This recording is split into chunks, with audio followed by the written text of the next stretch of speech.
It's time to check in once again with our friends from the Better Business Bureau in Southeast Texas. This week, we're joined by John Paschall, President and CEO of the Better Business Bureau. He's here to give us some tips about back-to-school shopping. Welcome, John.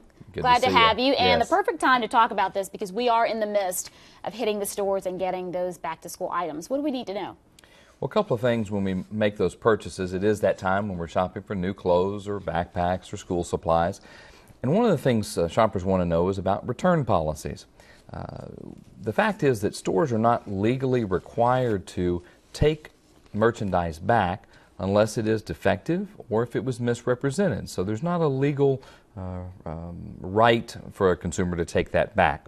But they want to know about the return policy. If they purchase something, what is that store's return policy? If it's a new store you haven't been into before, find that out. If you need to get it in writing, that's a good thing to do. If you purchase things that are in packaging, it's often good to keep that packaging. If you're not sure that you want to keep it, keep the packaging so that you can return it. And then, of course, you want to keep that receipt. That's very critical if you're going to make that return. Oh, definitely. You mentioned find out the return policy. A lot of times the return policy isn't listed on the receipt, so you do need to ask. You do need to ask, and especially now, so many of our shopping purchases are done online, and they find or get the merchandise, they find it's not what they want. And some online retailers have a return policy, but you really need to print that out. You need to be aware of it and understand what that is. That just happened to me. So really? Especially with online purchases, you do have to be careful and keep those receipts. What about expensive items?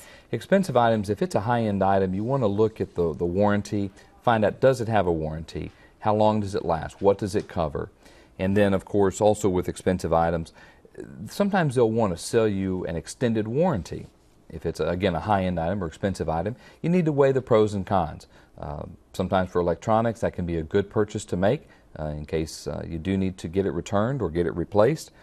But we also want to be careful about becoming a serial returner. Some people are notorious. They purchase something, they may use it for a while or buy many things and then return them many times. If you get on that blacklist in a store, it can be very difficult to return.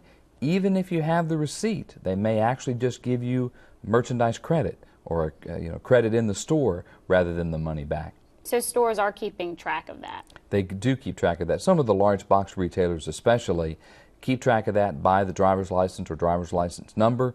And if consumers are bringing back too much or too high a percentage of items within a short period of time, they'll just give them a merchandise credit, even with the receipt. All right, some good tips, John. We appreciate it. And people can find out more information on your website. BBB.org. It's there. Happy to help them. And anytime they have a problem with a retailer, give us a call. We'll see what we can do to help out. All right. Thanks so much, John. Yeah.